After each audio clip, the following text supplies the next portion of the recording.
سولومون ريد كان خطير عشان بيسمع الأوامر، خصوصا لما شاف كل القواعد اللي كان مؤمن بيها بتتكسر قدامه وبرضه فضل ماشي ورا نفس الناس اللي كسروها. تعال نسمع حكايتك معاه في مهمته الأخيرة، الحرية المزيفة، المهمة اللي كل اللي لعبوها وانت أولهم فهمتوها غلط تماما.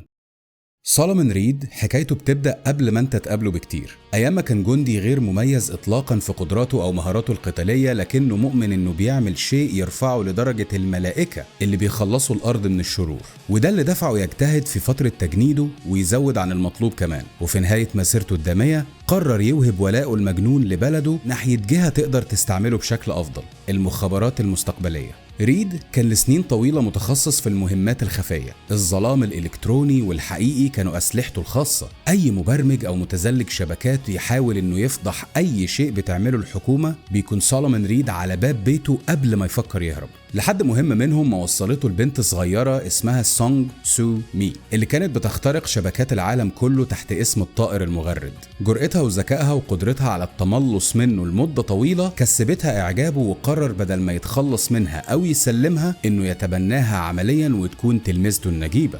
سونغ سو مي ما كانتش مجرد هاكر شاطرة، دي كانت كارثة ماشية على رجلين. بنت صغيرة أي نعم، بس قدرت وهي لسه مراهقة تخترق أنظمة المفروض دول كاملة ما عرفتش تلمسها. عملية واحدة بس من عملياتها كانت كفيلة تخلي ال FIA أو المخابرات الموجودة وقتها يبصوا عليها مش كهدف بس كاستثمار. وهنا اتدخل سولومون ريد كواحد عارف يميز المادة الخام لما يشوفها، شاف فيها حاجة مش موجودة في حد تاني قبله، مش بس الذكاء لكن الجرأة والاستعداد إنها تكسر أي قانون عشان توصل للي هي عايزاه. الطبيعي في شغل واحد زي ريد إنه يتقبض عليها في المهمة دي أو تتصفى وتختفي، لكنه عمل حاجة مختلفة وقرر يجندها. دخلها لعبة السياسة وأسرارها وعلمها كل حاجة، من أول إزاي تختفي لحد ازاي تكون خطر على اي حد بيدور عليها. عمرها ما تبقى فريسة لكن دايما خطر على الصياد، لان سونج بيرد ما كانتش مجرد عميلة بالنسبة له، دي كانت مشروعه الشخصي، الحاجة الوحيدة تقريبا اللي اختارها بنفسه في عالم كله اوامر. ومع الوقت العلاقة بينهم خرجت من نطاق رئيس ومرؤوس لشراكة وثقة. بقت هي الشخص الوحيد اللي ريد ممكن يسيب ظهره مكشوف قدامه، وده في مجاله حكم بالإعدام. ولما اللعبة اتقلبت ما اتقلبتش على ايد عدو، دي اتقلبت من جوه. سونج بيرد ما خانتوش لانها اذكى ولا اقوى، خانته لانها كانت اقرب له من اللازم وعارفة بيفكر ازاي وازاي برضه تخليه يصدقها. وفي اللحظة اللي اختارت فيها مصلحتها واحلامها الشخصية اختارت معاهم صف روزاليند مايرز، الجنرال الحربي اللي تخلت عن البنادق واختارت السيطرة من مقعد حاكم البلاد.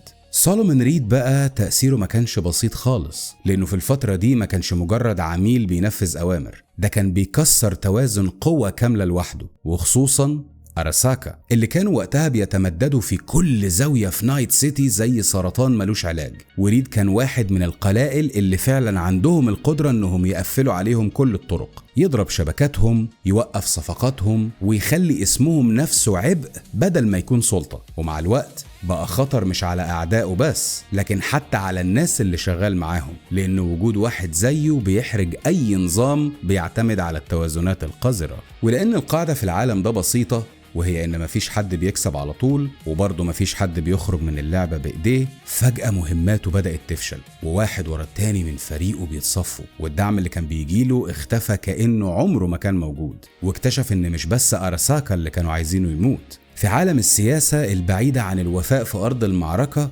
موته كان حل مناسب للجميع. وأول ما أدرك ده الطعنة جات له من المكان الوحيد اللي عمره ما حط عليه حراسة، تلميذته النجيبة سونج بيرد، اللي لما اختارت صف روزاليند وافقتهم على ان من شروط وقف النزيف بين الجوانب المتعاركة ان عنصر زي سولومون ريد يتمحي من على وجه الارض. وفي لحظة الراجل اللي كان بيقفل ملفات دول وبيوقع تنظيمات عسكرية اتحول لملف مقفول. وهنا بتنتهي قصته.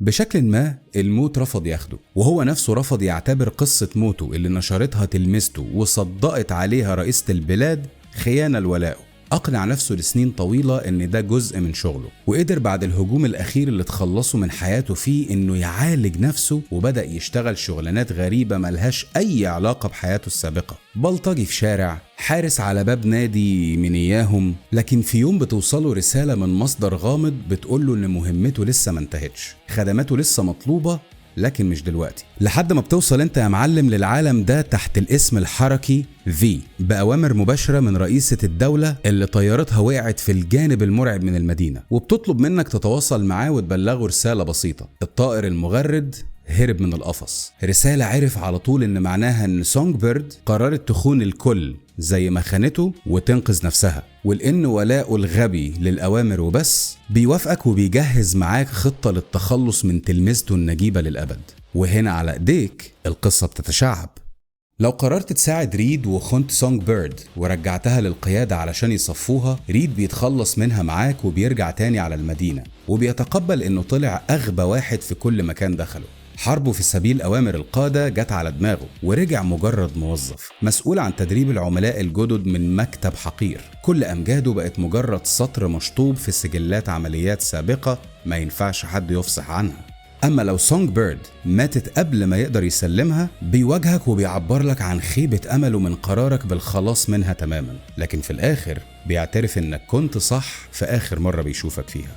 إنما لو اخترت تساعد سونج بيرد وخنته وما رجعتهاش، بيبدأ يطاردك انت وهي، لكن نهايته بتبقى على ايديكم بعد معركة دموية طويلة. لكن النهاية الحقيقية حسب CD Projekt Red فهي لو انت ساعدت سونج بيرد وخنت ريد، لكن في الآخر رجعت وقفت في صفه. ساعتها ريد بيشتغل مع زملائه من المخابرات القدماء عشان يطاردكم، وبتتفاجئ سونج بيرد انك انقلبت عليها لان ده المنطقي، وبترجع بيها لزنزانة مظلمة. وبعد فترة ريد بيتم نقله بعيد عن اي مهمات ميدانية، وفي الآخر برضه بيلاقي نفسه في شغل مكتبي حقير، مجرد المدرب الجديد للعملاء الجدد.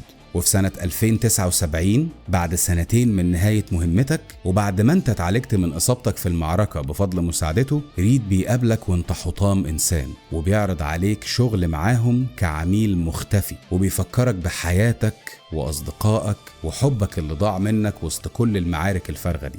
في النهاية سولومون ريد ما خسرش لأنه اتخان ولا لأنه اتغدر بيه، خسر لأنه كان عارف إن القواعد خلقت عشان تنكسر، وعارف إن كل المبادئ اللي مشي وراها كده، ومع ذلك كمل.